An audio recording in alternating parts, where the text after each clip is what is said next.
Volví de un viaje de trabajo de 10 días. Saqué la llave del bolsillo, como he hecho siempre.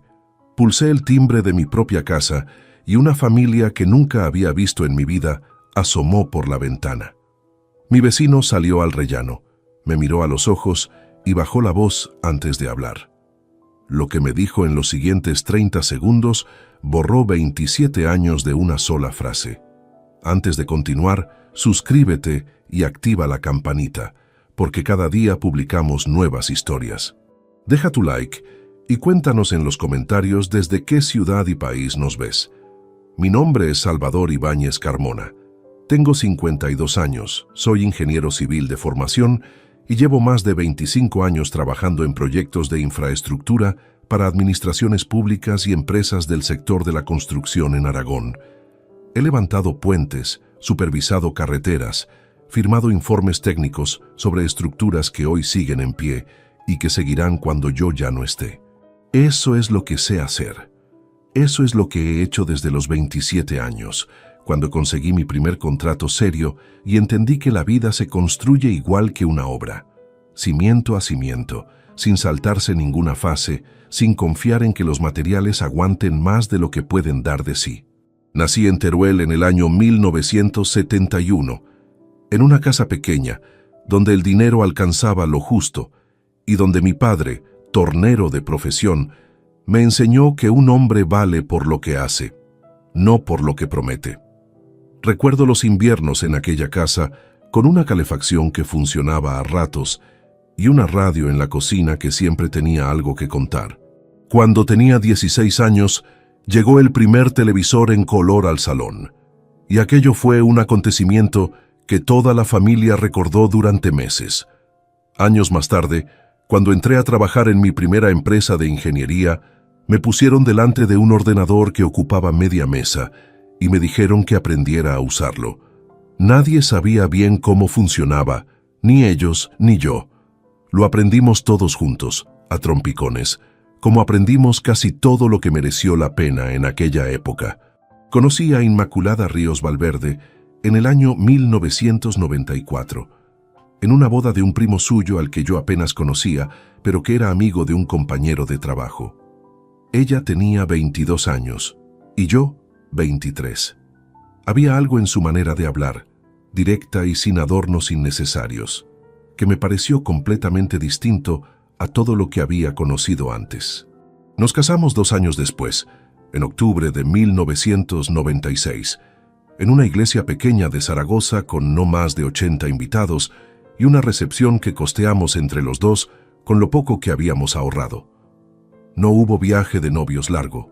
Hubo una semana en Lisboa y el lunes siguiente de vuelta al trabajo, con la alianza nueva en el dedo y las cuentas ya claras para el mes siguiente. Llevábamos juntos 27 años cuando ocurrió todo lo que voy a contarles. 27 años, 4 meses y 18 días para ser exacto. Soy ingeniero. Los números no se me olvidan nunca. Durante esos años viví de las obras y para las obras. Viajé más de lo que debería haber viajado. Hubo cumpleaños a los que llegué tarde, cenas que no estuve, fines de semana que el trabajo se llevó antes de que yo pudiera defenderlos. No voy a pretender que fui el marido perfecto porque no lo fui. Trabajé en exceso. Asumí que la estabilidad económica era suficiente prueba de amor, y en eso estuve equivocado durante más tiempo del que me gusta reconocer. Lo digo aquí, al principio, antes de que nadie me lo reproche, porque prefiero ser el primero en decirlo yo mismo. Lo que sí puedo decir, y lo digo con la misma calma con que firmo un informe técnico, es que nunca mentí, nunca escondí dinero, nunca construí una vida paralela a espaldas de nadie. Eso, al final, también es una forma de medir a un hombre. La casa la compramos en 1998, cuando llevábamos 2 años casados, y nuestro hijo Adrián tenía apenas 1. Un piso de 110 metros cuadrados en un barrio tranquilo de Zaragoza, con una plaza delante y un parque a 3 manzanas. Costó lo que costaban las cosas entonces: esfuerzo, una hipoteca a 20 años y varios domingos recorriendo bancos con carpetas bajo el brazo. El contrato quedó registrado a nombre de los dos. Así lo quisimos, así lo firmamos ante notario. En aquel momento, pensé que eso significaba algo sólido. Pensé que una firma compartida era una promesa que ninguno de los dos rompería. Adrián, nuestro hijo, tenía 26 años en ese entonces y llevaba poco más de un año viviendo en un apartamento en el centro de Zaragoza. Le ayudaba con el alquiler, 720 euros al mes, porque estaba empezando a establecerse y porque ese es el tipo de cosa que un padre hace sin pensarlo dos veces. Lo menciono ahora de pasada, porque más adelante va a importar más de lo que parece. La semana antes de salir de viaje, Inmaculada estuvo más callada de lo habitual. Lo noté, pero lo dejé pasar. Una mañana la encontré en el escritorio del dormitorio revisando papeles y cuando entré los cerró con demasiada rapidez, con ese gesto de quien guarda algo antes de que alguien lo vea. Tenía un bolígrafo en la mano y sobre la mesa una carpeta de cartón marrón que yo nunca había visto. Le pregunté qué revisaba. Me dijo sin levantar los ojos que eran facturas del seguro del hogar. No había razón para dudar. No dudé. Eso fue el martes 13 de febrero de 2024. Salí de viaje el miércoles por la mañana con la maleta justa para 10 días. El ordenador en el maletín y la llave de casa en el bolsillo derecho del abrigo, donde siempre la llevo. Es un gesto que no recuerdo haber aprendido. Antes de salir de cualquier sitio, saco la llave, la miro un segundo y la guardo. Lo hago desde siempre, como quien comprueba que los planos están bien doblados antes de entrar a una reunión. Una costumbre pequeña, sin importancia. O eso creía yo. Regresé el sábado 24 de febrero. Eran las 6:40 de la tarde. El tren llegó con 15 minutos de retraso a Zaragoza de Licias y tomé un taxi desde la estación. El taxista puso la radio. Sonaba algo que no reconocí. Miré por la ventanilla los edificios conocidos del camino a casa y sentí esa calma tranquila que uno siente cuando vuelve a un lugar que conoce de memoria. Bajé del taxi, cogí la maleta, me acerqué al portal. Hice el mismo gesto de siempre, saqué la llave del bolsillo, la miré un momento, la sostuve en la palma de la mano mientras con la otra pulsaba el timbre del piso. El timbre sonó al otro lado. Silencio. Volví a pulsar. Silencio de nuevo. Me dije que quizás Inmaculada había salido a hacer algún recado. Miré hacia la ventana del salón y vi una silueta que no era la suya.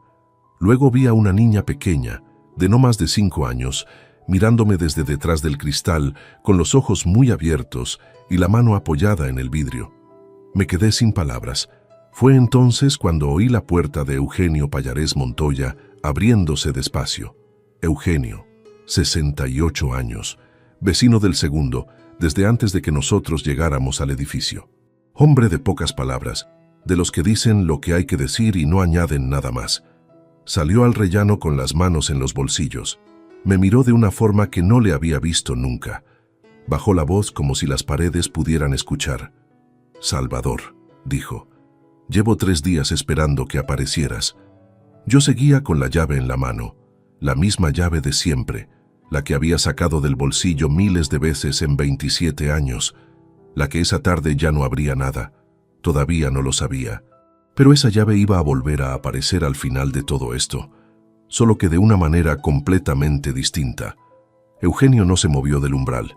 Tenía las manos dentro de los bolsillos del pantalón y los hombros ligeramente caídos, como alguien que lleva días cargando con algo que no le pertenece, pero que tampoco puede soltar.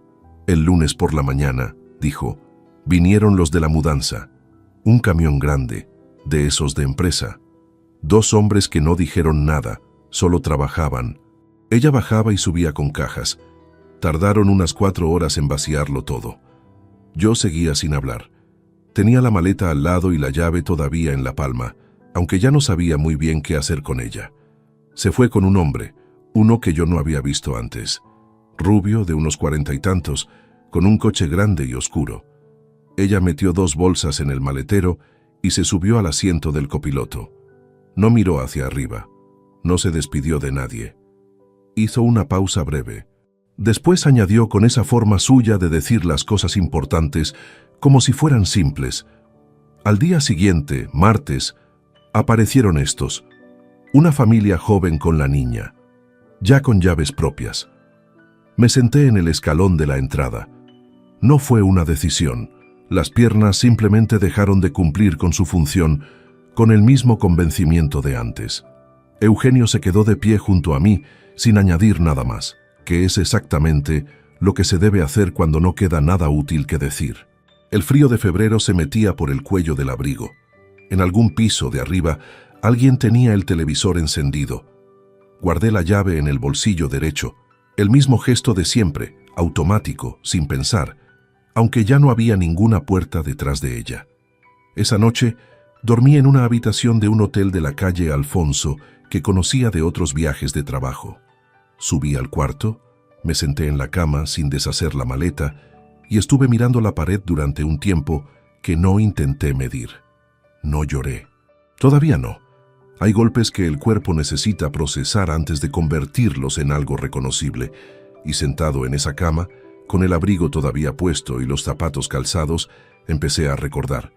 No de forma ordenada, sino como vienen los recuerdos cuando uno no los convoca. Por retazos, por imágenes sueltas, por el olor de un momento concreto que de pronto regresa sin aviso. Inmaculada y yo llevábamos 27 años casados. Es mucho tiempo para resumirlo en una sola frase. Es tiempo suficiente para que dos personas se vuelvan parte del paisaje del otro. Siempre ahí, siempre reconocibles, tan familiares que uno deja de mirarlos con verdadera atención. La conocí en octubre de 1994, en una boda a la que fui acompañando a un compañero de trabajo. Ella tenía 22 años y estaba sentada 3 sillas a mi izquierda durante la cena. Cuando alguien hizo un brindis demasiado extenso, me miró de reojo con una expresión que decía exactamente lo que yo estaba pensando. Eso fue todo. Nos casamos 2 años después, en una iglesia pequeña de Zaragoza, con 80 invitados y una semana en Lisboa como única concesión al romanticismo. El lunes siguiente, de vuelta al trabajo. Lo que construimos desde ahí fue una vida sin alardes ni carencias, con sus temporadas buenas y sus etapas difíciles, como tienen todas las que merecen llamarse reales. La casa de la calle Predicadores la compramos en marzo de 1998. 110 metros cuadrados, cuarta planta, terraza pequeña que usábamos en verano y olvidábamos en invierno. La hipoteca duró 20 años. El último pago lo hicimos en febrero de 2018, y esa noche abrimos una botella de vino que no era especialmente buena, pero que supimos valorar como si lo fuera. El contrato quedó registrado a nombre de los dos, Salvador Ibáñez Carmona e Inmaculada Ríos Valverde, porque así lo decidimos sin dudarlo. Una firma compartida que en aquel momento entendí como algo permanente. Adrián nació en agosto de 1997, 13 meses después de la boda. Creció en ese piso, en ese barrio. Estudió administración de empresas, terminó con notas suficientes y el año anterior se independizó, como hacen los hijos cuando llegan a cierta edad. Alquiló un apartamento en el centro, un segundo piso con poca luz pero bien ubicado, y yo le ayudaba con 720 euros al mes mientras consolidaba sus ingresos. Era lo que un padre con posibilidades hace sin darle mayor importancia. No le di mayor importancia. Eso también iba a cambiar. Trabajé en exceso durante esos 27 años.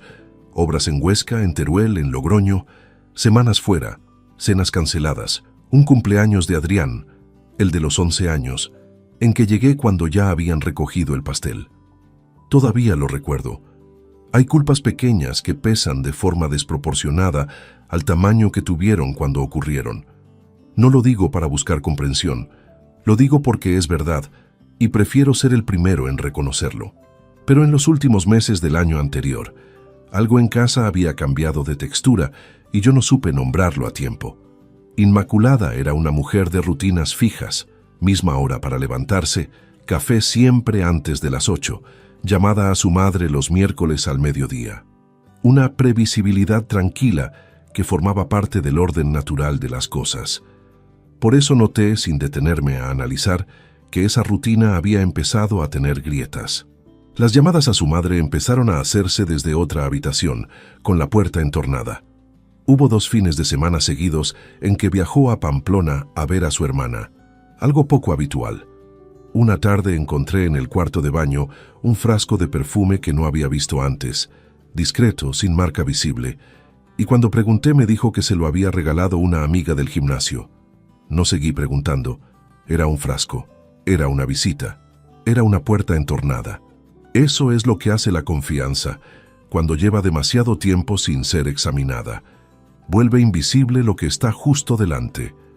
Lo que no sabía esa noche, sentado en aquella cama de hotel con la llave inútil en el bolsillo, era que cada una de esas pequeñas anomalías formaba parte de algo calculado, con una precisión que yo, siendo ingeniero, habría admirado en otro contexto. Y tampoco sabía que al día siguiente, cuando empezara a entender la magnitud real de lo ocurrido, iba a descubrir que la traición tenía un valor exacto en euros, una fecha de inicio concreta y un nombre que nunca había escuchado pronunciar dentro de mi propia casa. A la mañana siguiente llamé al despacho de Lorena Expósito Dávila. Su nombre me lo había dado un compañero de trabajo 3 años antes, cuando tuvo un problema con una herencia disputada entre sus hermanos. Que es meticulosa y no se amedrenta, me dijo. En ese momento anoté el número en la agenda sin imaginar que algún día lo necesitaría para algo que me afectara directamente a mí. Era domingo 25 de febrero. Lorena no atendía los domingos, pero tenía un mensaje de voz activado. Le dejé una explicación breve con los datos esenciales y añadí que el asunto era urgente. Llamó de vuelta a las 10:15 de la mañana. Su voz era la de alguien que escucha antes de hablar, que procesa antes de opinar. Me pidió que le repitiera con calma lo que había ocurrido. Lo hice. Cuando terminé, hubo 2 segundos de silencio al otro lado. Necesito que vengas mañana a primera hora con toda la documentación que tengas de la vivienda. Escritura, registros, hipoteca cancelada, todo, y el DNI. Voy a hacer unas consultas esta tarde. Eso fue todo. Sin dramatismo, sin frases de consuelo que no había pedido. Me gustó eso de ella. El lunes por la mañana me presenté en su despacho del Paseo de la Independencia con una carpeta que había rescatado del maletín del trabajo, donde guardo copias de documentos importantes por costumbre profesional. Es algo que aprendí en los primeros años de ingeniería. Los originales se pierden, las copias salvan proyectos. Esa mañana comprendí que esa costumbre también podía salvar otras cosas.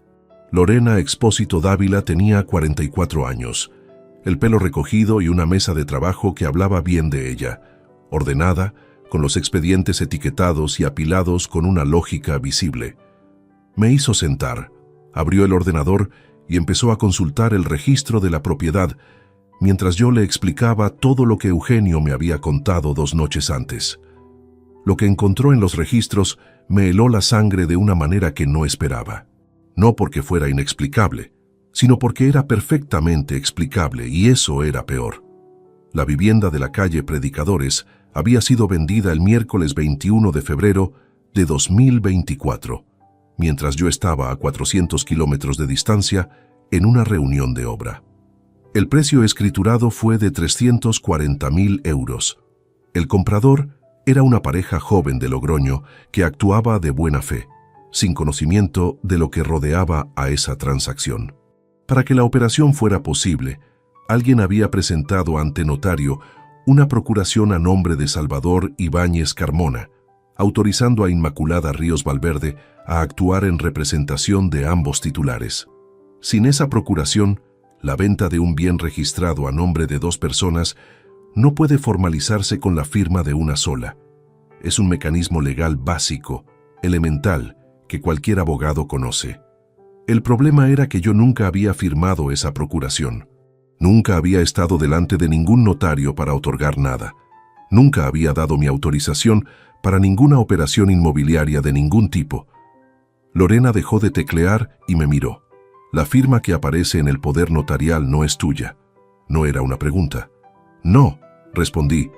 Y el notario que la autorizó, continuó, girando el monitor hacia mí para que viera el nombre, se llama Inocencio Fuentes Ballesteros, tiene despacho en Zaragoza, en la calle San Vicente de Paúl.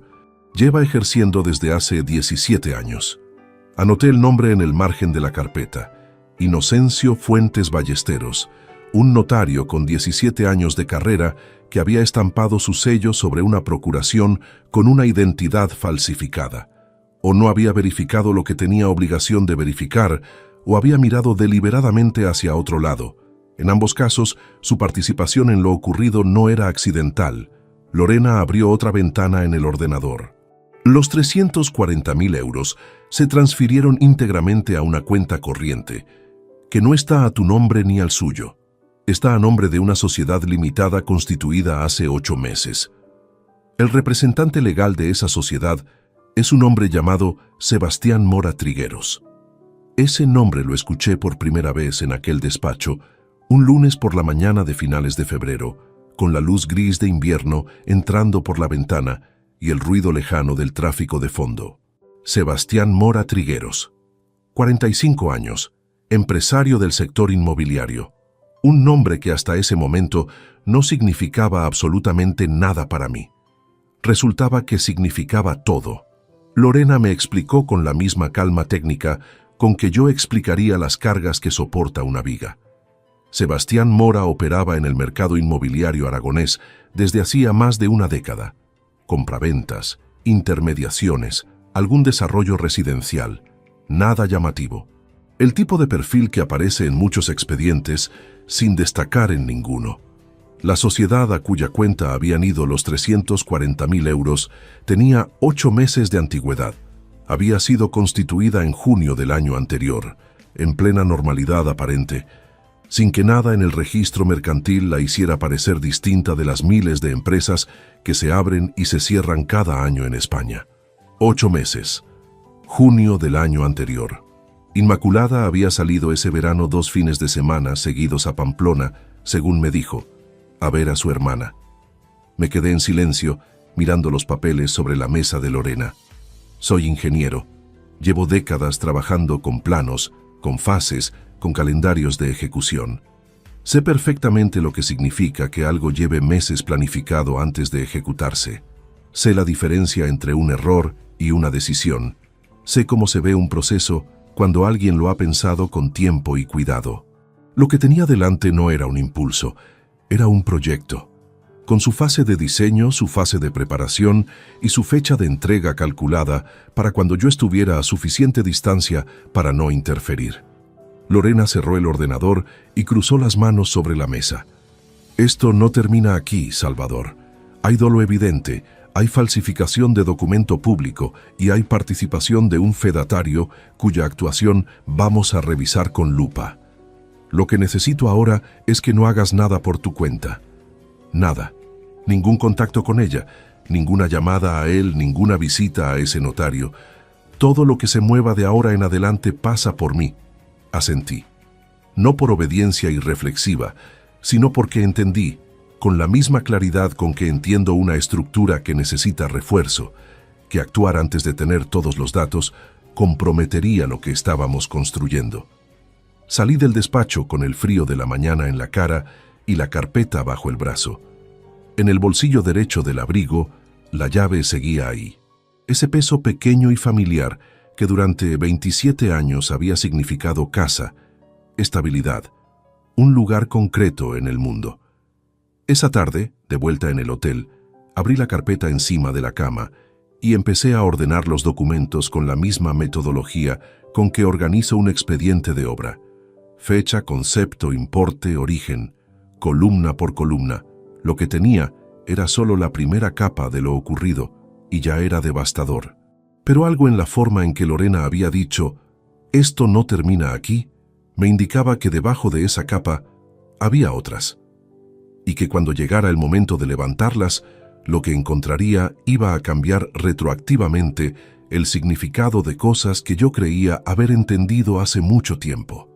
Todavía no sabía que esa misma semana, al revisar los extractos de una cuenta que apenas vigilaba, encontraría algo que haría que los 340.000 euros parecieran solo el principio. Los extractos bancarios llegaron por correo electrónico el martes por la noche. Lorena me había pedido acceso a todas las cuentas vinculadas al matrimonio. La cuenta corriente principal, una cuenta de ahorro que abrimos juntos en 2003 para gastos extraordinarios y una libreta de depósito que Inmaculada administraba para los gastos del hogar. Me costó algo menos de una hora reunir los accesos. Llevaba años sin revisar dos de esas cuentas con verdadera atención. Eran fondos que funcionaban solos, discretos, sin sobresaltos aparentes. La cuenta de ahorro era la que Lorena quería examinar primero. Cuando abrí el extracto del año anterior, tardé varios segundos en entender lo que estaba viendo. No porque los números fueran difíciles de leer, sino porque la mente necesita un momento para aceptar que algo que parecía estable llevaba tiempo siendo vaciado sin hacer ruido.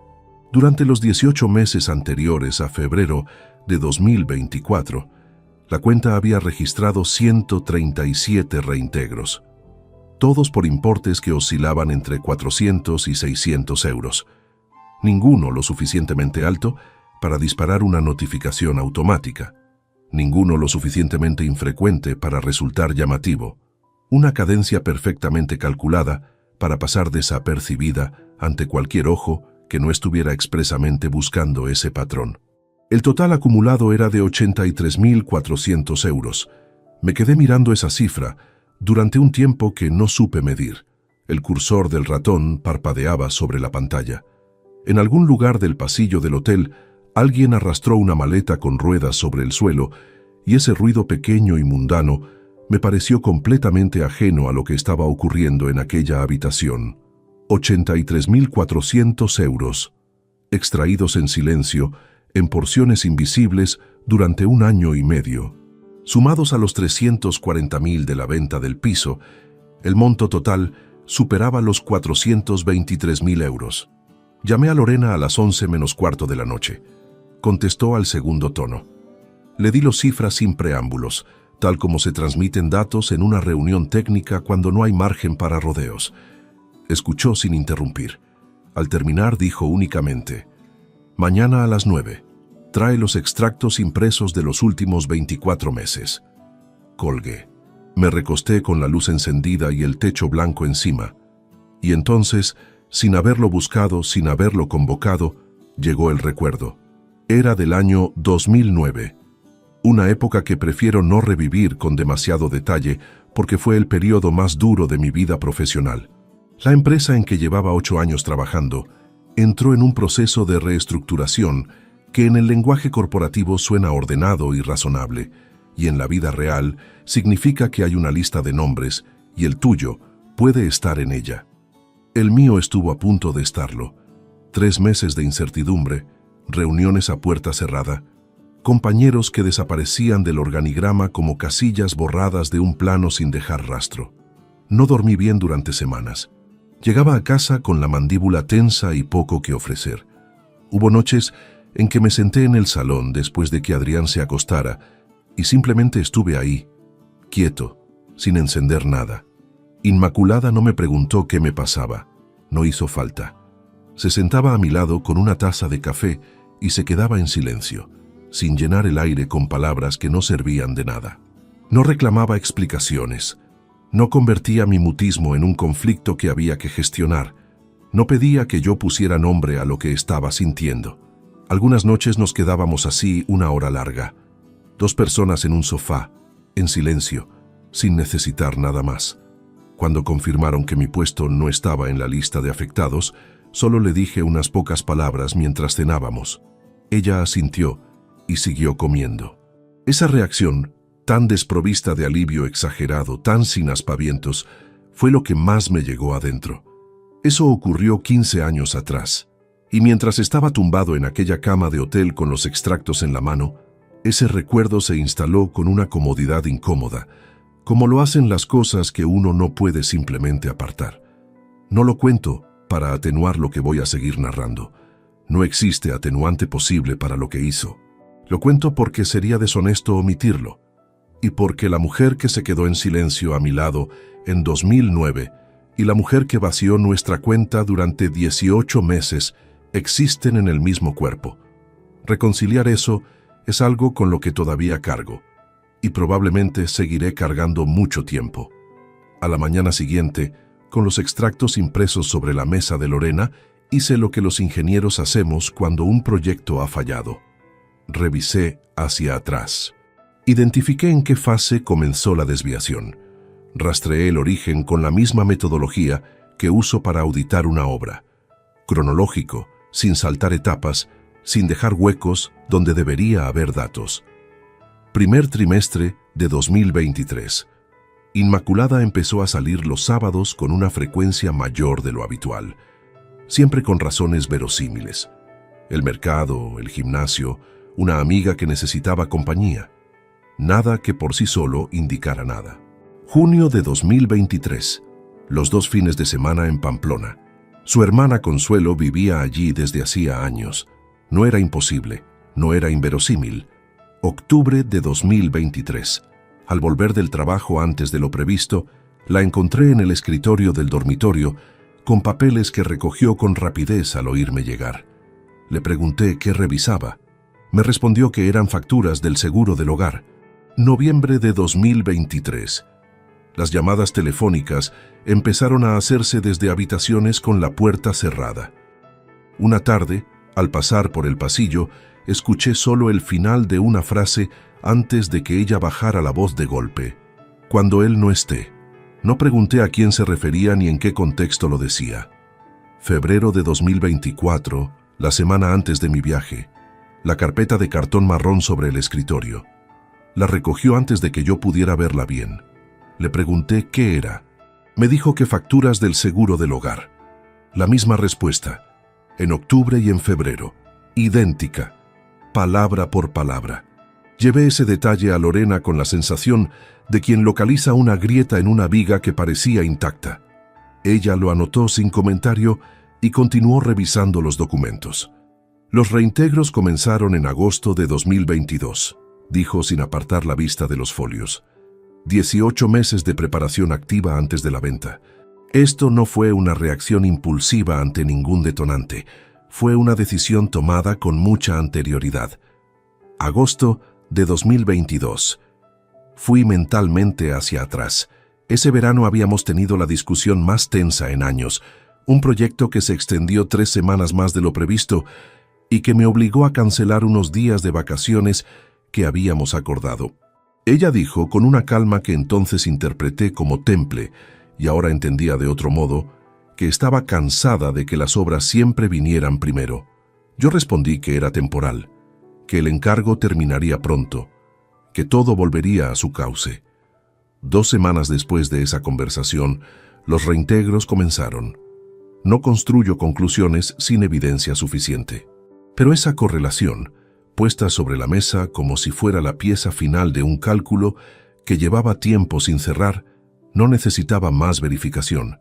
El plan tenía fecha de arranque, y aquella discusión de verano, en la que yo creí simplemente haber fallado como marido, había sido probablemente el momento en que ella tomó la decisión definitiva. Eso era la segunda capa. Y Lorena, al recoger los papeles al final de esa reunión, me miró con una expresión que me indicó, sin necesidad de palabras, que todavía quedaban más debajo. Adrián vivía a 12 minutos en coche desde el hotel donde yo me había instalado. 12 minutos que recorrí el miércoles por la tarde con el motor en marcha y la radio apagada, pensando en la manera más precisa de hacer lo que tenía que hacer. No le había avisado de que iba. Eso fue deliberado. Apareció en el interfono con la voz ligeramente adormilada, como alguien que lleva la tarde dentro de casa sin propósito fijo. Cuando escuchó mi nombre, abrió la puerta sin decir nada más. Subí las 2 plantas por la escalera. Él me esperaba en el umbral del apartamento, con una camiseta gris y los brazos cruzados, en ese gesto que los hijos heredan sin saber de dónde cuando se sienten observados. El apartamento era pequeño, pero funcional.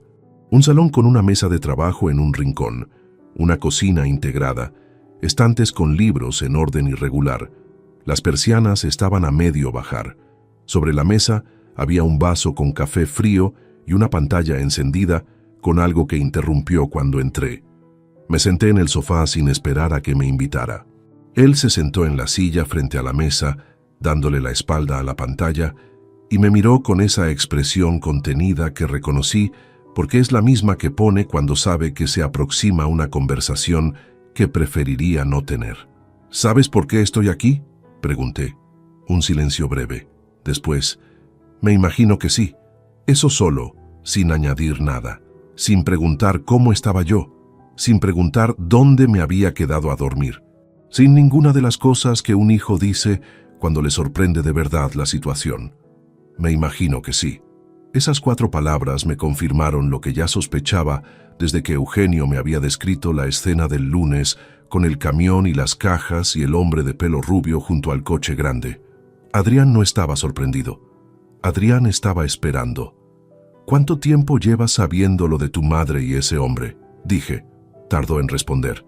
No porque buscara la respuesta, sino porque estaba midiendo cuánto de ella quería entregarme. Unos 8 meses, dijo al fin. 8 meses. Desde junio del año anterior, aproximadamente. Desde cuando la sociedad de Sebastián Mora Trigueros ya estaba constituida y el plan avanzaba en silencio. Y no dijiste nada. No era una pregunta. Era la constatación en voz alta de algo que no necesitaba confirmación adicional. Adrián descolgó los brazos y apoyó los codos en las rodillas. Miró hacia el suelo un momento antes de responder. No era mi sitio meterme. Son cosas vuestras, de pareja. No quería estar en medio. Lo dijo con la convicción de quien ha ensayado esa justificación varias veces en su cabeza y ha llegado a creerla razonable. No había malicia en su tono. Tampoco había culpa, solo la comodidad un poco desgastada de alguien que eligió la posición más sencilla y lleva meses conviviendo con esa elección sin cuestionarla demasiado.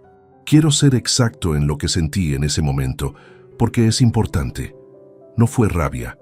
La rabia necesita energía, y yo llevaba días funcionando con una reserva que se estaba agotando más rápido de lo que podía reponer. Fue algo más frío, más permanente. Fue la comprensión de que mi hijo de 26 años, al que yo había ayudado a instalarse, a cuyo alquiler contribuía cada mes sin condiciones, había sabido durante 8 meses que algo grave se estaba gestando en mi vida y había tomado la decisión activa de no decirme nada. No lo de la venta, no lo de la fraude, eso no lo sabía. Lo que sabía era que su madre tenía una relación con otro hombre y que su padre seguía viviendo sin saberlo. Y eso le había parecido un asunto del que mantenerse al margen. Eso que llamas no meterte, dije, con una calma que me costó sostener. Mientras tu madre construía durante meses algo que me afectaba directamente, eso tiene otro nombre, Adrián. Se llama elegir. Él levantó los ojos hacia mí. No sabía nada de la casa, papá. Te juro que no sabía. Lo sé. Hubo un silencio largo. El tipo de silencio que no se llena porque no hay nada que deba llenarlo. Si eso cambia algo, añadió con una cautela que delataba que ya intuía la respuesta. Cambia lo que sabías y lo que hiciste con ello. No cambia que tomaste una decisión. Me puse en pie. Él hizo un gesto como de levantarse también, como si la conversación fuera a continuar o a resolverse con algo más. Pero no había nada más. Yo había dicho lo que fui a decir. El piso, dije antes de llegar a la puerta. El alquiler. A partir del mes que viene te haces cargo tú. No lo dije con dureza. No alcé la voz. No hubo en mi tono ningún matiz de castigo ni de venganza, porque no era eso. Era simplemente la consecuencia natural de haber descubierto que la ayuda que yo daba sin condiciones había coexistido durante 8 meses con un silencio que me costó más de lo que ningún número puede expresar. Adrián no respondió de inmediato. Me miró desde el sofá con una expresión que mezcló la sorpresa con algo parecido al entendimiento tardío. ¿Eso es todo lo que vas a decirme?, preguntó. Sí. Salí al rellano. Escuché que la puerta se cerraba a mis espaldas con suavidad, sin ningún golpe. Bajé las 2 plantas por la misma escalera y salí a la calle con el frío de finales de febrero pegándose a la ropa. No sentí alivio. No sentí que había hecho justicia. Solo sentí el peso específico de ese tipo de pérdidas que no tienen nombre en los formularios legales ni en los libros de contabilidad. La decepción que deja un hijo cuando eliges mirarlo de otra manera por primera vez y lo ves tal como es, no tal como lo ibas construyendo en la cabeza durante años. Hay cosas que una vez vistas no admiten vuelta a la posición anterior. No porque uno no quiera, sino porque la mirada, una vez ajustada, ya no puede hacer el mismo recorrido que antes. Lo que ocurrió con Adrián esa tarde quedó guardado en un compartimento separado del resto de lo que estaba gestionando. No porque fuera menos importante, sino porque mezclarlo con el proceso legal habría sido un error de método. Los ingenieros aprendemos pronto que cada problema tiene su propia estructura de solución y que tratar de resolverlos todos con la misma herramienta es la forma más segura de no resolver ninguno correctamente. Esa noche, de vuelta al hotel, Lorena me envió un mensaje breve. Había localizado información sobre Sebastián Mora que cambiaba la dimensión de lo que estábamos investigando. No era sobre la venta del piso, era sobre algo que había ocurrido 2 años antes, en otra ciudad, con otra persona. Me pedía que pasara por su despacho al día siguiente por la mañana. Guardé el teléfono sobre la mesilla. La tercera capa estaba a punto de abrirse, y algo en el tono del mensaje de Lorena me indicó que lo que encontraría debajo iba a ser peor de lo que cualquiera de los dos había anticipado hasta ese momento. El despacho de Lorena olía a café recién hecho cuando llegué al día siguiente. Eran las 9:05 de la mañana. Ella ya estaba sentada con varios folios extendidos sobre la mesa y un bolígrafo en la mano, marcando líneas con la concentración de alguien que ha estado trabajando desde antes de que yo me despertara. No hizo ninguna introducción.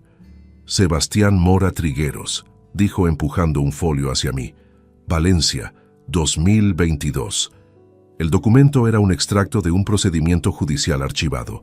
Lo leí despacio, con la misma atención con que leo un informe técnico, cuando sé que en algún párrafo hay un dato que va a cambiar el diagnóstico del conjunto.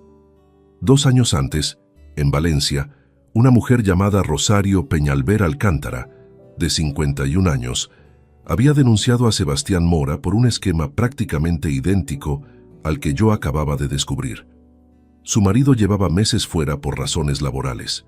Sebastián había entrado en su vida de forma gradual, se había ganado su confianza y había articulado una operación para vender un inmueble a nombre compartido usando documentación manipulada. La denuncia llegó demasiado tarde. El dinero ya había salido del país hacia una cuenta en Portugal y la cadena de transferencias era suficientemente compleja para que la instrucción judicial no lograra congelarla a tiempo.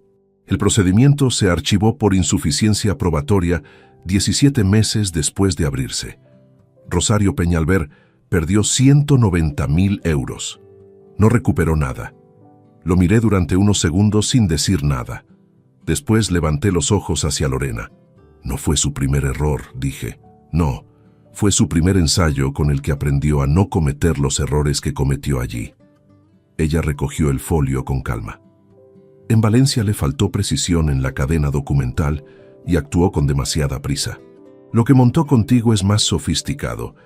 La sociedad constituida con antelación, los reintegros progresivos para no generar alertas, la elección del notario. Hay 8 meses de diferencia entre el fin del proceso de Valencia y la constitución de la sociedad que recibió el dinero de tu casa. 8 meses. El tiempo exacto que necesitó para analizar qué había fallado, corregirlo y volver a empezar con otro objetivo. ¿Y el notario?, pregunté. Fuentes Ballesteros. Lorena abrió otra carpeta. Inocencio Fuentes Ballesteros lleva ejerciendo 17 años, como ya sabemos. Hemos revisado las escrituras notariales que ha autorizado en los últimos 4 años con la ayuda de un contacto del colegio notarial. Hay 3 operaciones inmobiliarias en las que el nombre de Sebastián Mora aparece como intermediario o representante de parte. En 2 de ellas, la otra parte vendedora era una persona distinta del titular registral del inmueble. Hizo una pausa breve. Fuentes no es solo alguien que miró hacia otro lado una vez. Es parte del mecanismo. Me recosté en la silla. Como ingeniero he revisado estructuras que parecían sólidas hasta que encontrabas la primera grieta y, tirando del hilo, descubrías que la grieta era en realidad una red de fisuras distribuidas por todo el sistema. Lo que Lorena me estaba mostrando era exactamente eso, no un acto impulsivo entre dos personas que se dejaron llevar. Era una estructura diseñada, probada, corregida y ejecutada por alguien que llevaba años perfeccionando el método. Entonces Lorena dejó sobre la mesa el último folio. Lo hizo con una deliberación que me indicó que lo había guardado para el final de forma consciente. Esto es lo que cambia todo lo anterior. Era un informe de 4 páginas elaborado por Gerardo Villanueva Sepúlveda, el investigador privado que Lorena había contratado días antes. Gerardo tenía 51 años, exfuncionario del área de análisis patrimonial de una delegación de Hacienda, reconvertido al sector privado después de una prejubilación anticipada. Lorena lo describió la primera vez como alguien que sabe buscar donde otros no miran, y el informe que tenía en las manos lo justificaba. Gerardo había rastreado los movimientos de Sebastián Mora en los 36 meses anteriores, no solo los financieros.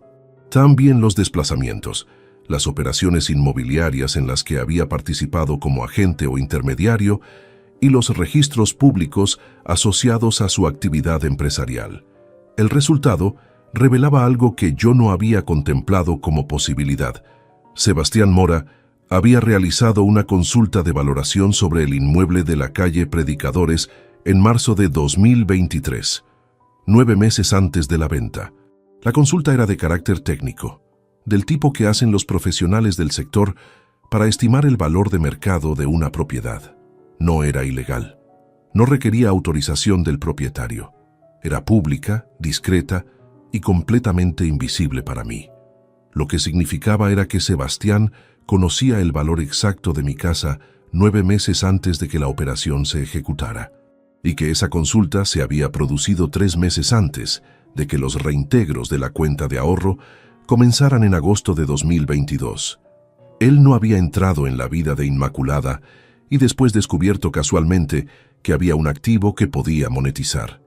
Había identificado el activo primero, había tasado el inmueble y después había construido todo lo demás alrededor de ese dato. Volví a leer esa línea 2 veces para asegurarme de que entendía bien lo que decía. Sebastián Mora sabía lo que valía mi casa antes de que Inmaculada supiera quién era Sebastián Mora. Sentí algo que no era exactamente rabia, sino su versión más fría. La comprensión de que lo que yo había vivido como una vida, él lo había visto desde el principio como una operación, que mientras yo viajaba y firmaba contratos y construía estructuras que tardaban años en terminarse, alguien había estado calculando el valor liquidable de lo que había construido en casa. Lorena esperó a que terminara de leer antes de continuar. «Esto no elimina la responsabilidad de Inmaculada», dijo. «Ella tomó sus propias decisiones, pero sí define con precisión el origen del esquema. Y eso es relevante para el proceso, porque determina el grado de premeditación y el número de personas imputables». Asentí. Tenía la mirada fija en el informe, pero ya no lo estaba leyendo. Estaba haciendo lo que hago cuando un proyecto entra en fase crítica. Ordenar la información disponible, asignar prioridades, definir los pasos siguientes en el orden correcto. El monto total era de 423.400 euros. Tenía nombre, fecha, mecanismo y origen documentado. Tenía un notario con un patrón de conducta irregular. Tenía un operador con antecedentes en otra provincia y una metodología refinada entre un caso y el siguiente. Lo que necesitaba ahora era un plan tan bien estructurado como el de ellos. Y eso, a diferencia de todo lo que habían hecho ellos, iba a hacerse dentro de la ley, con cada paso registrado, verificado y firmado. Gerardo Villanueva sabía dónde estaban Inmaculada y Sebastián. Lorena lo había confirmado en el mensaje de la noche anterior sin dar detalles. Los detalles llegaron al final de esa reunión, cuando ella cerró la carpeta y dijo con la misma neutralidad técnica de siempre: «Los hemos localizado y todavía no saben que hemos empezado».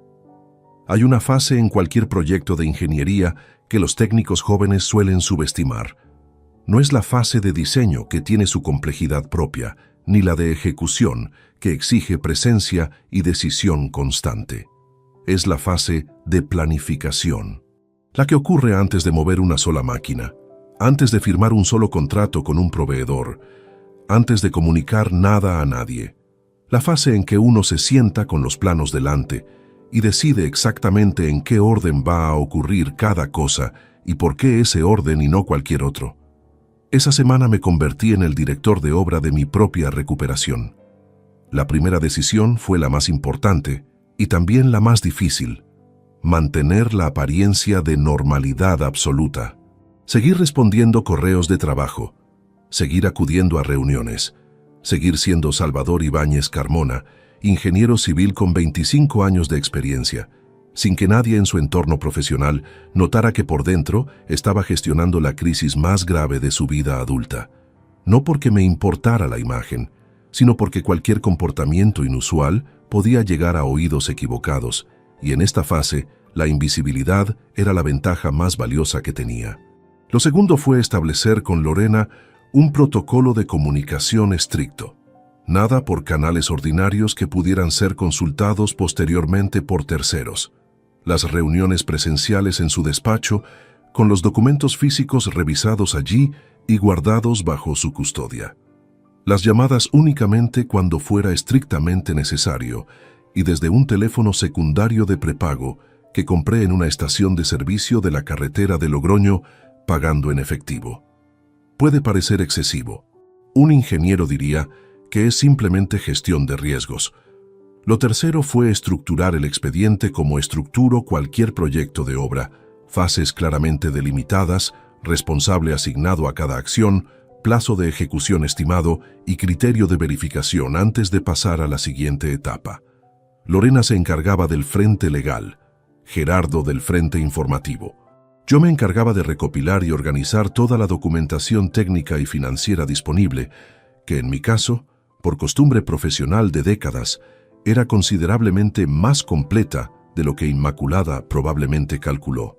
Tenía copias de escrituras, extractos de años anteriores, registros de pagos de la hipoteca, correspondencia con la entidad bancaria, fotografías del interior del piso tomadas durante una reforma en 2016.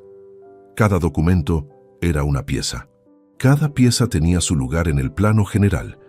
El martes de esa misma semana, mientras revisaba con Lorena los registros del colegio notarial relacionados con Fuentes Ballesteros, el teléfono que tenía sobre la mesa vibró. La pantalla mostraba un nombre que no había visto desde el sábado en que Eugenio me contó lo que había ocurrido. Inmaculada. Lorena lo vio. Me miró sin decir nada. Yo miré el teléfono durante 2 vibraciones completas antes de cogerlo. Sí, respondí. Su voz sonó exactamente como siempre. Tranquila, sin inflexiones particulares, el mismo registro de quien llama para preguntar algo cotidiano. Quería saber si habías vuelto bien del viaje. Sentí algo contraerse en el pecho. No lo dejé llegar a la cara. Sí, bien. Estoy en el despacho resolviendo unos papeles del trabajo. Tengo una reunión ahora, no puedo hablar. Una pausa breve al otro lado. Ah, claro, nada importante. Hablamos otro día. Claro, colgué. Dejé el teléfono boca abajo sobre la mesa. Me quedé mirando los documentos durante 30 segundos exactos sin ver nada de lo que había en ellos. Después lo volteé, lo aparté hacia un lado y continué leyendo desde donde lo había dejado. Lorena no preguntó nada durante varios minutos. Cuando por fin habló, fue sobre el expediente. Eso fue lo correcto. Lo que no cuento con facilidad, porque requiere un tipo de honestidad que cuesta más que la técnica, es lo que ocurrió esa misma tarde al salir del despacho. Bajé a la calle y caminé 3 manzanas sin dirección concreta. Me detuve en el portal de un edificio que no conocía. Apoyé la espalda en la pared y estuve un momento con los ojos cerrados y la mandíbula apretada, intentando que algo que estaba subiendo desde el pecho no llegara más arriba. Lo contuve, apenas. 27 años se comprimen de una manera particular cuando escuchas por primera vez la voz de quien los vivió contigo después de saber todo lo que sabes. No hay preparación suficiente para eso. Puedes tener los planos perfectamente dibujados y el expediente impecablemente ordenado, y aún así hay algo que ninguna metodología puede anticipar del todo. Respiré. Seguí caminando. Esa noche comí solo en un bar cerca del hotel, y no probé el postre. La semana siguiente, Gerardo Villanueva entregó el informe de localización. Inmaculada y Sebastián se habían instalado en un apartamento de alquiler en Murcia, en un edificio residencial del barrio de La Flota. El contrato de arrendamiento estaba a nombre de Sebastián. El apartamento tenía 2 dormitorios y plaza de garaje. Llevaban allí desde el miércoles 20 de febrero, 2 días antes de que yo regresara de viaje. Habían elegido Murcia con cierta lógica, suficientemente lejos de Zaragoza para reducir la probabilidad de un encuentro casual, suficientemente grande como ciudad para pasar desapercibidos y con conexiones directas a Portugal que, dado el antecedente del caso de Valencia, donde el dinero había salido del país por esa vía, no era un detalle sin importancia. Gerardo también confirmó que Sebastián seguía operando. Había registrado 2 consultas de valoración inmobiliaria en Murcia en los 15 días desde su llegada. El hombre no estaba escondido, estaba trabajando, confiado, metódico, completamente ajeno a que alguien llevaba 10 días deshaciendo capa a capa todo lo que había construido. Eso era exactamente lo que necesitábamos. El jueves de esa semana, Lorena solicitó formalmente la intervención de un perito grafotécnico para el análisis de la firma que aparecía en la procuración notarial. El perito designado fue Augusto Valcárcel Herrero, 56 años, con 22 años de experiencia en documentoscopia forense y comparecencias acreditadas en más de 40 procedimientos judiciales. Lorena lo conocía de un caso anterior y confiaba en su precisión. Augusto recibió el documento original y los especímenes de firma auténtica que yo proporcioné de 3 contratos laborales y una escritura notarial de 2015. Necesitaría 10 días para emitir el informe completo. Eran 10 días que podíamos utilizar para continuar construyendo el resto del expediente. Fue durante esa misma semana cuando se produjo el momento que más cerca estuvo de comprometer todo lo que habíamos avanzado. El viernes por la tarde recibí en el trabajo la visita de un compañero de departamento, Marcelo Ortiz, que pasó por mi mesa para comentar un asunto de una licitación en curso. Marcelo era un hombre afable y observador, con la costumbre de fijarse en detalles que otros pasan por alto. Mientras hablábamos del expediente de la licitación, sus ojos cayeron un momento sobre el teléfono secundario que yo había dejado sobre la mesa al quitármelo del bolsillo al sentarme. ¿2 teléfonos?, dijo, con la ligereza de quien hace una observación sin mayor intención. Me detuve un segundo que no podía permitirme. El de empresa y el personal, respondí, guardando el secundario en el bolsillo con un gesto neutro. Desde que me cambiaron el contrato de la empresa, prefiero tenerlos separados. Marcelo asintió con la misma naturalidad con que lo había preguntado y continuó con lo que había venido a comentar. Salí de esa conversación con el pulso ligeramente elevado. No por Marcelo, que no había visto nada relevante, sino porque me recordó que la invisibilidad requiere atención constante y que un solo descuido en el momento equivocado podía colapsar semanas de trabajo cuidadoso. Esa noche en el hotel revisé el cronograma completo del expediente. Cada fase, cada responsable, cada fecha estimada. Todo seguía en orden. Augusto entregaría el informe pericial en 10 días. Gerardo continuaba el seguimiento en Murcia. Lorena preparaba la documentación para la denuncia formal ante el juzgado de instrucción. Inmaculada y Sebastián llevaban 16 días en aquel apartamento de Murcia sin saber que cada uno de esos días el expediente que iba a presentarse contra ellos crecía en precisión y solidez. Confiados, tranquilos, convencidos de que el hombre que habían dejado atrás en Zaragoza no tenía ni los recursos ni la determinación necesarios para seguirles el rastro. Eso era lo que habían calculado mal desde el principio. Habían subestimado que llevo más de 2 décadas resolviendo problemas que otros consideran irresolubles y que un ingeniero no abandona una estructura a medio terminar. La remata, siempre. El informe de Augusto Valcárcel llegó un jueves por la tarde, 9 días después de que le entregáramos los documentos. Lorena me avisó por teléfono con una frase escueta. Es lo que necesitábamos. Mañana lo revisamos juntos. Colgué, guardé el teléfono secundario en el bolsillo y seguí frente al ordenador del trabajo otros 40 minutos hasta que el último compañero abandonó la planta. Entonces apagué la pantalla, recogí el maletín y bajé al aparcamiento subterráneo del edificio. Me senté en el coche. No arranqué el motor. Me quedé en ese silencio particular que tienen los aparcamientos vacíos a esa hora. El zumbido lejano de la ventilación, el clic ocasional de una tubería metálica que se contrae con el frío, la luz fluorescente parpadeando una vez cada varios segundos en el extremo más alejado de la planta. Y entonces, sin que viniera de ningún lugar concreto identificable, empecé a llorar. No fue un llanto ordenado.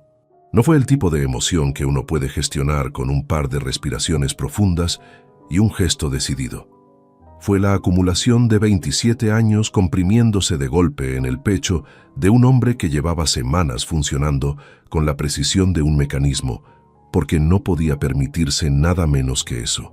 El cuerpo, cuando aguanta demasiado tiempo en tensión sostenida, encuentra sus propios momentos para soltar lo que la voluntad no ha autorizado. Lloré por la casa de la calle Predicadores que ya no era mía, por los 20 años de hipoteca que habíamos pagado juntos y que de algún modo ya no significaban lo que yo creía que significaban. Por el cumpleaños de Adrián al que llegué tarde cuando tenía 11 años y que por alguna razón absurda e inoportuna ocupó un lugar prominente en todo lo que se me venía encima en ese aparcamiento. Por los silencios compartidos en el sofá en 2009 que ahora tenían una textura distinta, no porque fueran falsos entonces, sino porque la misma persona que los habitó eligió después otro camino. Hay una diferencia entre perder algo que nunca existió y perder algo que existió de verdad y dejó de existir. La segunda duele de una manera para la que no hay nomenclatura técnica útil. No sé cuánto tiempo estuve así. No miré el reloj. Cuando se me pasó, me recosté contra el respaldo. Cerré los ojos y dejé que el silencio del aparcamiento hiciera su trabajo. Pensé en Adrián, no con rabia, que ya había pasado, ni siquiera con decepción activa, que también estaba empezando a perder intensidad, sino con esa tristeza específica y sin remedio que se instala cuando comprendes que el hijo que conocías y el hijo que descubres que existe son la misma persona, y que reconciliar esas dos versiones requiere un ajuste que nadie puede hacer por ti y que no se completa en una sola noche de aparcamiento vacío. Estuve a punto de llamarle. El teléfono principal estaba en el bolsillo derecho del abrigo y durante un momento real, medible, tuve el impulso concreto de marcarlo. No para retractarme de nada de lo que había dicho en su apartamento, sino por esa necesidad que tienen los padres, incluso cuando están más heridos, de saber que el hijo sigue ahí al otro lado. No lo llamé. Guardé el teléfono sin desbloquearlo y me quedé mirando las manos sobre el volante. Me pregunté esa noche, con la honestidad que solo es posible cuando no hay nadie mirando, si todo el proceso que había puesto en marcha merecía el coste que estaba teniendo. No el coste económico, que era evidente y medible. El otro, el que no aparece en ningún extracto bancario, las semanas viviendo en una habitación de hotel, el teléfono de prepago en el bolsillo, las comidas solo en bares que no conocía, la conversación con Adrián que había terminado con una puerta cerrándose en silencio, la voz de Inmaculada al teléfono preguntando si había vuelto bien del viaje, con la misma cadencia de siempre, como si nada de lo que había hecho existiera fuera de ella. ¿Valía todo eso continuar? Me hice la pregunta y me dejé tenerla en la cabeza sin intentar resolverla rápido, porque las preguntas que se resuelven rápido en los momentos más oscuros generalmente se resuelven mal. Lo que encontré al fondo de esa pregunta, después de dejarla reposar el tiempo necesario, no fue convicción heroica, no fue rabia renovada, fue algo más sencillo y más sólido, la certeza de que abandonar el proceso en ese punto no me devolvería nada de lo que había perdido, que el dinero desviado no regresaría por sí solo, que la casa no volvería a ser mía por el simple hecho de que yo decidiera no seguir, y que la única diferencia entre continuar y rendirse era que una opción dejaba todo exactamente como estaba, y la otra al menos tenía la posibilidad de terminar de otra manera, No es un razonamiento especialmente emocionante, pero los cimientos no son emocionantes, son lo que sostiene todo lo demás. Arranqué el coche y volví al hotel. A la mañana siguiente, me presenté en el despacho de Lorena a las 9:10. Tenía la cara descansada, el maletín en orden y el cronograma del expediente revisado mentalmente durante el desayuno. El informe de Augusto Valcárcel era de 42 páginas. Denso, técnico, estructurado con la minuciosidad que se espera de alguien que lleva 22 años compareciendo en procedimientos judiciales donde cada palabra puede ser cuestionada. Las conclusiones estaban en la página 39. La firma que aparecía en la procuración notarial presentada ante Inocencio Fuentes Ballesteros no correspondía a Salvador Ibáñez Carmona. El análisis comparativo de 17 rasgos grafológicos específicos mostraba divergencias sistemáticas e irreconciliables con los especímenes auténticos proporcionados. No había margen de duda razonable. La firma era una imitación elaborada, técnicamente mejor que la media de las falsificaciones documentales que Augusto había examinado a lo largo de su carrera, pero identificable con certeza mediante análisis microscópico del trazo y la presión diferencial en los puntos de inflexión. Lo leí 2 veces, después lo dejé sobre la mesa con la misma calma con que deposito el último plano firmado de un proyecto que acaba de pasar su última revisión técnica. Con esto, dije, ya tenemos la base para la falsificación de documento público. Con esto, corrigió Lorena suavemente, tenemos mucho más que eso. Tenemos falsificación de documento público, estafa agravada por la cuantía y participación necesaria de un fedatario público en un esquema delictivo. Las penas que corresponden a ese conjunto, en las circunstancias documentadas, no son menores. Hizo una pausa. Hay algo más que quiero que consideres antes de presentar la denuncia.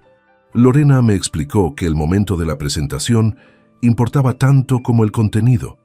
Si denunciábamos antes de que Gerardo completara el seguimiento patrimonial de Sebastián en Murcia, corríamos el riesgo de que él moviera los activos restantes antes de que el juzgado pudiera ordenar el bloqueo cautelar.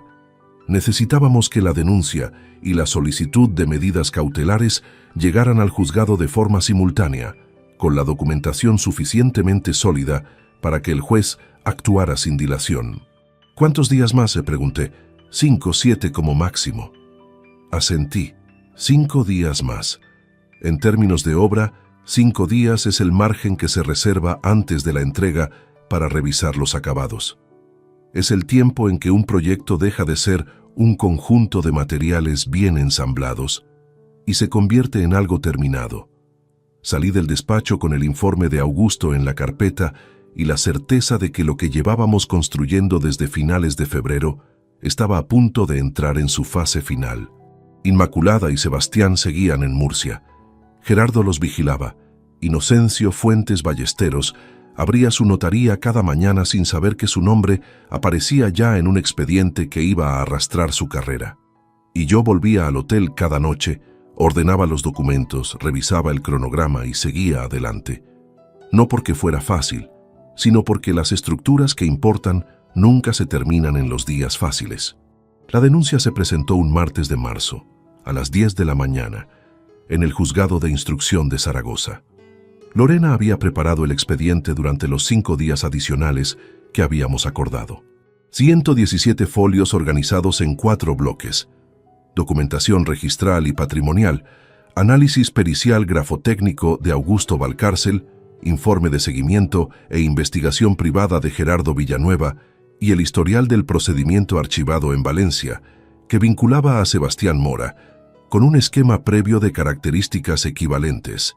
Cada bloque con su índice, cada documento con su referencia cruzada, cada cifra verificada contra al menos 2 fuentes independientes.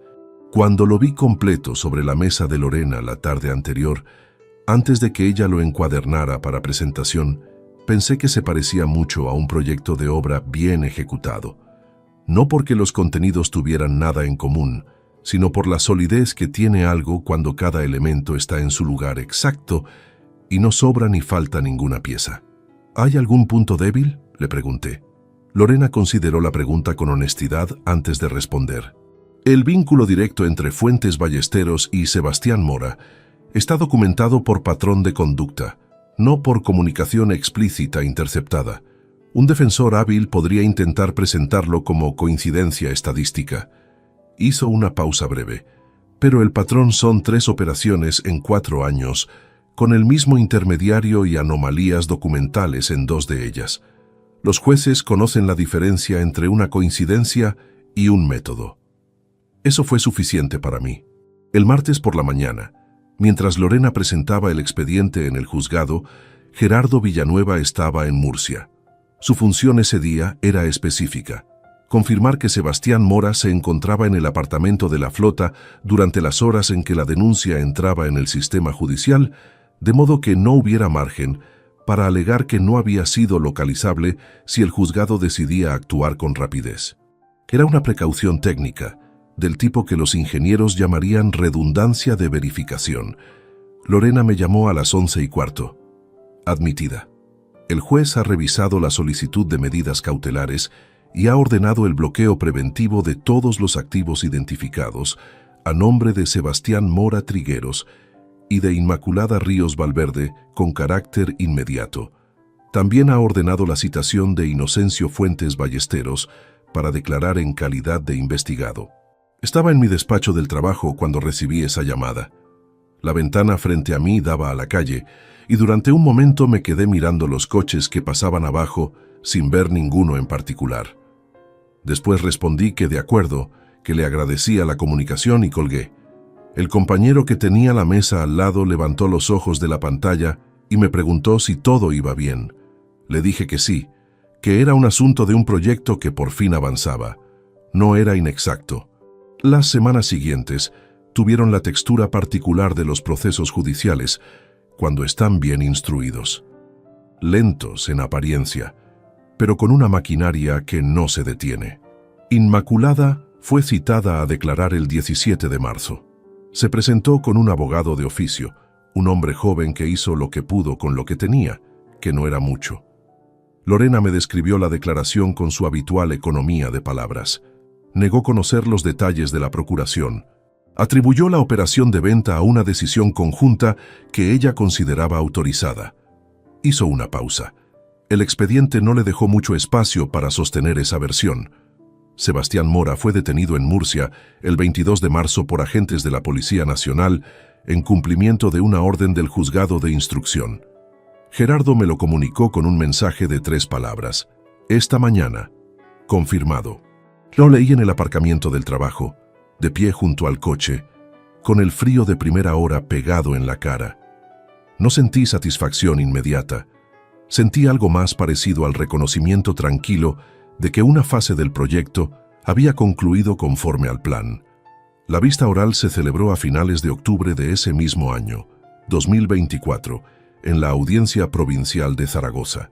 Lorena había trabajado los meses intermedios con una meticulosidad que yo, siendo alguien que valora la precisión profesional por encima de casi cualquier otra cualidad, observé con respeto genuino. La sala era más pequeña de lo que uno imagina cuando piensa en un juicio. Techo alto, luz fría, el ruido de los folios pasando con una regularidad casi mecánica. Me senté en el lugar que me correspondía con la espalda recta y las manos sobre la mesa, como he aprendido a sentarme en 20 y tantos años de reuniones donde lo que se decide importa. Inmaculada estaba al otro lado de la sala. No nos miramos durante las primeras horas. Sebastián Mora estaba a su izquierda, con un traje oscuro y la expresión de alguien que ha calculado mal cuánto resistirá una estructura bajo carga. Lorena presentó el caso en el orden exacto en que lo habíamos construido. Primero la base registral, el inmueble a nombre de ambos cónyuges, la venta ejecutada sin comparecencia física del cotitular, la procuración como único instrumento habilitante de la operación. Después, el informe de Augusto Valcárcel, con sus 42 páginas y sus 17 rasgos grafológicos divergentes, y su conclusión sin ambigüedad posible. Después, los extractos bancarios con los 137 reintegros progresivos a lo largo de 18 meses. Después el informe de Gerardo con la tasación previa de Sebastián, realizada 9 meses antes de la venta. Y por último, el expediente de Valencia, que el tribunal admitió como prueba de conducta precedente bajo el argumento de patrón delictivo sistemático. La defensa de Sebastián intentó 3 líneas de argumentación distintas. La primera fue que la procuración era válida y que las irregularidades grafológicas respondían a variaciones naturales de la firma del denunciante. Augusto compareció en persona y tardó 17 minutos en demostrar, con materiales visuales y análisis en tiempo real, que esa afirmación era técnicamente indefendible. La segunda fue que el antecedente de Valencia era irrelevante al haber sido archivado. El tribunal lo desestimó con una brevedad que fue en sí misma elocuente. La tercera fue que el montante de los reintegros de la cuenta de ahorro correspondía a gastos del hogar que Inmaculada administraba con autonomía dentro del matrimonio. Lorena respondió presentando los extractos de los 5 años anteriores al inicio de los reintegros, que mostraban un patrón de gasto doméstico estable y consistente, absolutamente incompatible con la escala y regularidad de las extracciones del periodo investigado. Inocencio Fuentes Ballesteros declaró en calidad de investigado. Sostuvo que había seguido el protocolo de verificación de identidad establecido por la normativa notarial vigente. Lorena presentó las otras 2 operaciones irregulares identificadas en su historial y solicitó al tribunal que valorara si la reiteración de anomalías documentales en expedientes vinculados al mismo intermediario era compatible con un ejercicio diligente de la función notarial. El tribunal tomó nota. El último turno de la sesión fue el de las conclusiones. Lorena habló durante 11 minutos. No alzó la voz en ningún momento. Cuando terminó, la sala quedó en silencio durante varios segundos antes de que el presidente del tribunal anunciara la suspensión hasta la lectura del veredicto. Salí al pasillo con Lorena. Ella recogió sus documentos con la misma calma con que los había desplegado horas antes. Yo me apoyé en la pared frente a la ventana que daba al patio interior del edificio judicial y miré hacia afuera un momento. 4 años antes, en una obra en Huesca, tuve que detener los trabajos de cimentación porque el análisis del terreno reveló una inconsistencia que el informe previo no había detectado. Algunos en el equipo quisieron continuar y asumir el riesgo. Yo me negué. Retrasamos 2 semanas, corregimos la base, y el edificio lleva 4 años en pie sin un solo problema estructural. La paciencia no es inacción. Es el trabajo invisible que hace posible que lo que se construye después dure. Lorena se acercó y dijo simplemente: «Ha ido bien». No era una predicción, era una evaluación técnica de alguien que llevaba meses midiendo cada centímetro del expediente y sabía exactamente cuánto aguantaba. Tenía razón, y el veredicto, cuando llegó, lo confirmaría con la precisión que merecía todo lo que habíamos construido desde aquel sábado de febrero en que un vecino de 68 años salió al rellano con las manos en los bolsillos y bajó la voz antes de hablar. El veredicto se leyó un jueves de noviembre, 41 días después de la vista oral. Lorena me llamó a las 8:40 de la mañana. Acababa de recibir la notificación. Me leyó el encabezado del fallo con la voz neutra de siempre. Esa voz que no sube ni baja de registro independientemente de lo que tenga que comunicar. Y que con el tiempo aprendí a leer no en el tono, sino en la velocidad. Cuando las noticias son buenas, habla un poco más despacio, como alguien que saborea cada palabra antes de entregarla. Esa mañana habló despacio. Inmaculada Ríos Valverde fue declarada culpable de estafa agravada y falsificación de documento privado en grado de cooperación necesaria. La sentencia establecía la obligación de restitución íntegra del perjuicio patrimonial causado, fijado en 423.400 euros, y una pena de 2 años y 8 meses de prisión sustituida por libertad condicional con dispositivo de control telemático. Durante el período de cumplimiento, prohibición de salida del territorio nacional y presentación mensual obligatoria ante el Juzgado de Vigilancia Penitenciaria. Sebastián Mora Trigueros fue declarado culpable de estafa agravada, falsificación de documento público en grado de autoría y pertenencia a un esquema delictivo de carácter reiterado en consideración al antecedente documentado en Valencia. La pena impuesta fue de 4 años y 6 meses de prisión efectiva, con ingreso en centro penitenciario en un plazo no superior a 15 días desde la firmeza de la sentencia. El tribunal ordenó además la intervención cautelar de todos sus activos identificados, hasta la liquidación completa del perjuicio causado a ambas víctimas, incluyendo a Rosario Peñalver Alcántara, la mujer de Valencia que 2 años antes no había conseguido que nadie le diera la razón. Inocencio Fuentes Ballesteros fue suspendido cautelarmente del ejercicio de la función notarial mientras se instruía un procedimiento disciplinario separado ante el Colegio Notarial, con traslado de actuaciones al Ministerio Fiscal para valorar responsabilidad penal por su participación en el esquema. Escuché todo eso de pie en la cocina del hotel, con una taza de café en la mano que había dejado de llevarme a los labios sin darme cuenta. Cuando Lorena terminó, guardé silencio un momento. La casa, dije. El proceso de reversión ya está en marcha. La pareja compradora actuó de buena fe, eso está acreditado en el expediente, así que la indemnización que les corresponde corre a cargo del patrimonio intervenido de Sebastián Mora.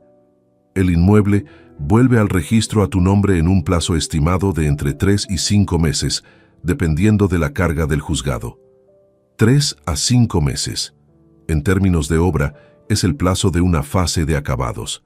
No es inmediato, pero es predecible. Y lo predecible, cuando uno lleva meses viviendo en la incertidumbre, tiene un valor que no se mide en tiempo, sino en lo que le devuelve al cuerpo. Gracias, le dije a Lorena. Ella respondió que era su trabajo. Después añadió, con una inflexión que no le había escuchado antes. Pero ha sido un expediente bien construido. Eso también viene de tu parte. Colgué. Terminé el café de pie junto a la ventana, mirando la calle de abajo donde la gente pasaba con el ritmo de un jueves de noviembre, sin saber nada de lo que acababa de resolverse 4 plantas más arriba. No hubo celebración. No era el tipo de resultado que se celebra. Era el tipo de resultado que se recibe con la misma seriedad con que se firma el acta de recepción de una obra, con satisfacción técnica, con el reconocimiento de que el trabajo estuvo bien hecho y con la conciencia clara de que el edificio que queda en pie costó más de lo que cualquier presupuesto inicial había contemplado. Lo que vino después fue la parte lenta, los meses en que los procesos judiciales se convierten en papeleo, en notificaciones, en plazos que se cumplen o se retrasan por razones burocráticas que nadie controla del todo. Lorena gestionó cada etapa con la misma minuciosidad con que había gestionado las anteriores. Yo retomé el trabajo con normalidad. Dormí mejor de lo que había dormido en meses y empecé a buscar apartamento. No quería volver a la calle Predicadores. No era amargura. Era simplemente la comprensión de que ciertos espacios quedan asociados a capítulos que uno ya ha cerrado y que forzarse a habitarlos de nuevo no es lealtad a nada, sino resistencia innecesaria al paso del tiempo. Encontré un apartamento en el barrio de Actur, 78 metros cuadrados, tercera planta, orientación sur, con una pequeña terraza que daba a un patio interior tranquilo. Lo alquilé en diciembre mientras esperaba que el proceso de reversión del inmueble original concluyera. Era el primer espacio en 27 años que era exclusivamente mío. Puse los muebles donde quise, elegí el lado de la cama donde dormir sin que esa elección dependiera de ningún otro factor. Compré una cafetera que ocupaba más sitio del razonable en la encimera pequeña de la cocina, porque me gustó y porque no había nadie a quien pedirle permiso para ponerla ahí. Esas cosas pequeñas, que a cualquier observador externo podrían parecer insignificantes, tienen un peso específico que solo entiende quien ha pasado por lo que yo pasé. La libertad no siempre llega con música. A veces llega en forma de cafetera, en el lugar equivocado de una encimera. Con Adrián no hubo contacto durante los meses que siguieron al veredicto. No por rencor sostenido, sino porque la distancia que se había abierto entre nosotros Necesitaba tiempo para que cada uno entendiera bien qué significaba y qué lugar ocuparía en adelante. Yo no cerré ninguna puerta de forma definitiva. Simplemente dejé de mantenerla abierta de par en par, como la había tenido siempre, sin condiciones y sin examen. Supe por un familiar que Adrián había asumido el alquiler del apartamento en Zaragoza sin mayores incidentes, que había conseguido ampliar sus horas en el trabajo y que estaba, en la medida en que eso podía saberse desde la distancia, manejándose. No era lo que yo habría querido para él, pero tampoco era el desastre que quizás una parte de mí había temido en los peores momentos. Los hijos aprenden de formas que los padres no siempre controlan ni eligen. A veces aprenden porque se les enseña con palabras. A veces aprenden porque se les retira algo y descubren que pueden sostenerse sin ello. No sé cuál de esas formas deja una huella más duradera. Lo que sé es que la segunda opción fue la única honesta en aquellas circunstancias y que la honestidad, aunque cueste, es lo único que no se devalúa con el tiempo. De Inmaculada no supe nada directo. No lo busqué. El proceso legal nos mantuvo a distancia suficiente para que no fuera necesario ningún contacto personal, y cuando la maquinaria judicial terminó de hacer su trabajo, tampoco hubo razón para crearlo.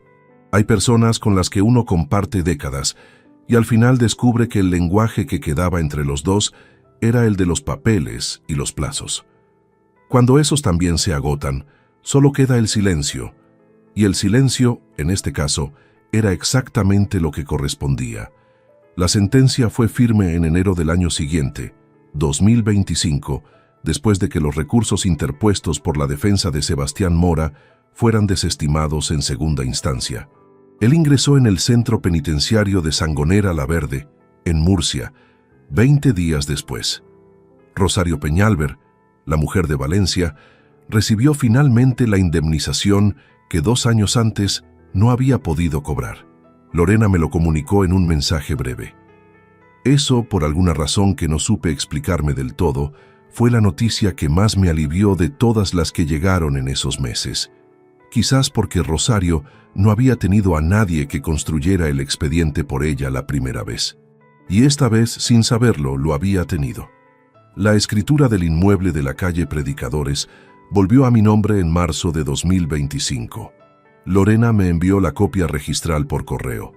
La imprimí, la miré un momento y la guardé en la misma carpeta donde estaba la escritura original de 1998. Después puse la cafetera y esperé a que hirviera el agua. No volví a ese piso. Lo puse en venta ese mismo mes, a través de una agencia con la que no tenía ninguna relación previa, con toda la documentación en orden y sin procuración de ningún tipo. Se vendió en 6 semanas. Han pasado 14 meses desde aquella tarde de febrero en que pulsé el timbre de mi propia casa y una familia desconocida asomó por la ventana.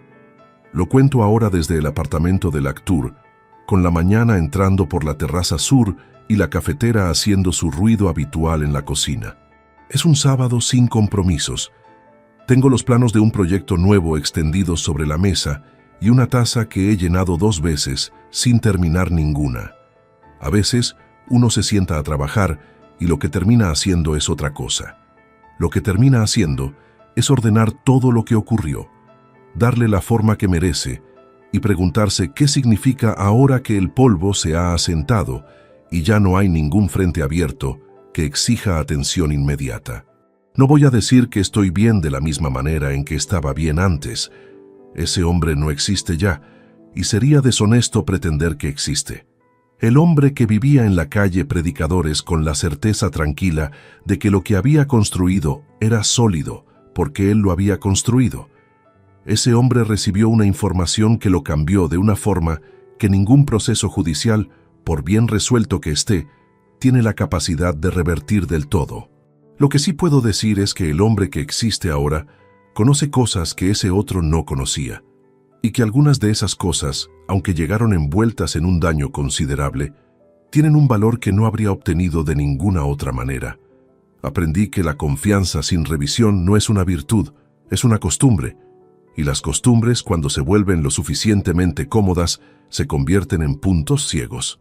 Yo tuve los míos durante años, y los sostuve con la misma energía con que sostengo cualquier convicción que no quiero examinar, porque examinarla costaría algo.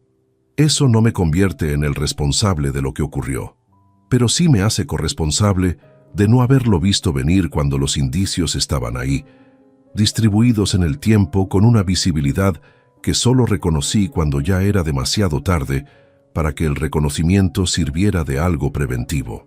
La diferencia entre ese aprendizaje y la culpa es importante. La culpa paraliza. El aprendizaje, cuando uno lo trabaja con honestidad, hace exactamente lo contrario. Hay una pregunta que me han hecho las pocas personas que saben lo que ocurrió, formulada de distintas maneras pero con el mismo fondo. Si volviera a ese momento, si pudiera retroceder a aquella semana de febrero antes del viaje, ¿haría algo distinto? La respuesta honesta es que no lo sé, que probablemente sí habría algunas cosas, que habría revisado las cuentas con más frecuencia, que habría prestado más atención a las puertas cerradas y a las respuestas repetidas, que habría hecho del espacio entre nosotros un tema de conversación antes de dejar que ese espacio se llenara solo con lo que cada uno decidiera poner ahí sin decirlo. Pero también sé que hay un límite en lo que un hombre puede hacer cuando la persona frente a él ha decidido que la transparencia ya no le interesa.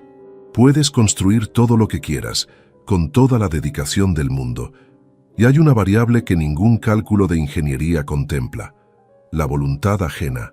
Eso no está en ningún plano. No hay coeficiente de seguridad que lo cubra. Lo que sí pude controlar fue lo que hice después.